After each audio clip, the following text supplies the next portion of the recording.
Presiden Rusia Vladimir Putin memberi saran kepada Presiden Amerika Serikat agar bersedia menghentikan perang, namun ditolak oleh Trump. Di sisi lain, berdasarkan berbagai jajak pendapat publik Amerika Serikat, mayoritas menolak perang. Apakah pemakzulan Trump menjadi jalan satu-satunya untuk mengakhiri perang?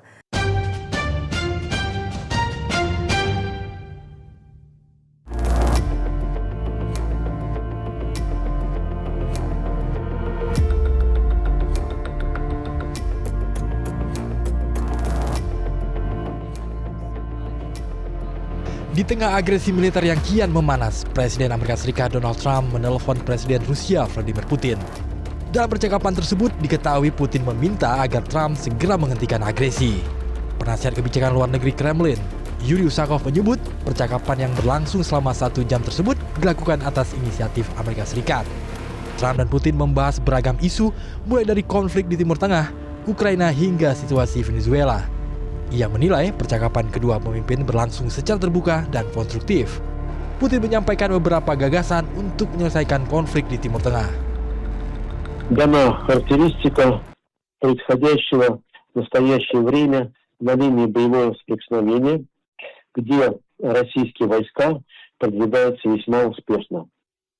Это, как было отмечено, является фактором, который должен побудить режим в Киеве пойти, наконец, по пути к переговорному урегулированию конфликта. Sementara itu, Presiden Donald Trump menyebut dalam percakapan dirinya dengan Putin untuk membantu penyelesaian konflik dengan Iran. Namun, Trump mengatakan Putin sebaiknya menyelesaikan konflik dengan Ukraina terlebih dahulu, ketimbang menyelesaikan konflik di Timur Tengah. Yes, I had a very good call with President Putin. We had a lot of people on the line from our side, from his side. We were talking about Ukraine, which is just a never-ending positive call on that subject. And we obviously talked then about the Middle East. And he wants to be helpful. I said, you could be more helpful by getting the Ukraine-Russia war over with. That would be more helpful. Sejatinya, Trump mendapat tekanan luar biasa dari publiknya sendiri Amerika Serikat. Para pendukungnya saat pemilu 2024 lalu bahkan menyebut Trump mengingkari janji kampanyenya. Basis pendukung MAGA atau Make America Great Again menunjukkan keretakan dan kekecewaan yang signifikan terhadap Presiden Donald Trump karena beberapa kebijakan yang dianggap mengkhianati janji kampanye. Poin paling krusial adalah keputusan Trump untuk melakukan operasi militer besar-besaran terhadap Iran yang disebut Operation Epic Fury. Hal itu disebut sebagai pengkhianatan terhadap janji American First yang disuarakan Trump. Pendukung Trump menyatakan bahwa mereka memilih Trump karena ingin mengakhiri perang selamanya, bukan untuk memulai perang baru demi kepentingan negara lain, yaitu Israel. Trump dianggap terseret ke dalam perang hanya karena keinginan Israel. Basis pendukung Trump khawatir konflik ini akan berkembang menjadi perang besar yang mengorbankan tentara Amerika Serikat.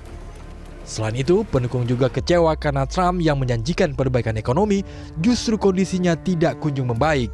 Harga kebutuhan pokok yang tetap tinggi menjadi simbol kegagalan ekonomi di mata pemilih muda dan kelas pekerja.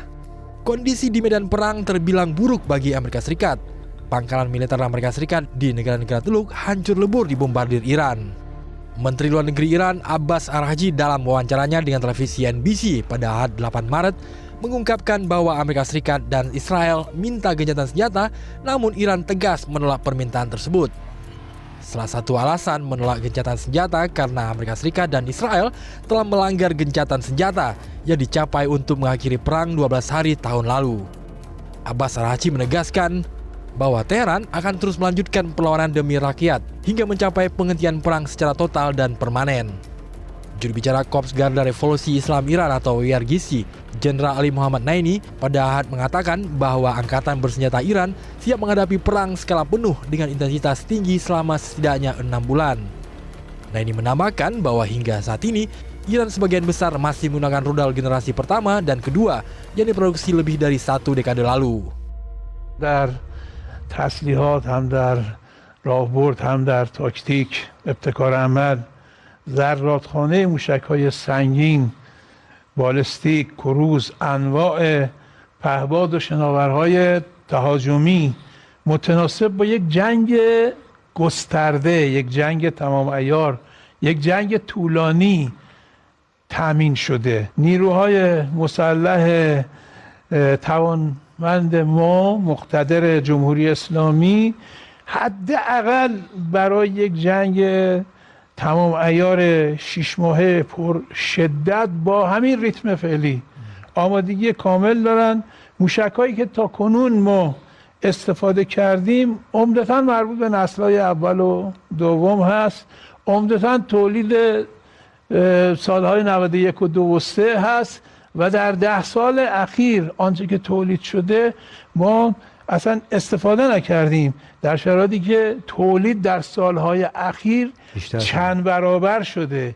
در فاصله بین جنگ 12 روزه و جنگ رمضان به اندازه چند سال موشک تولید شد.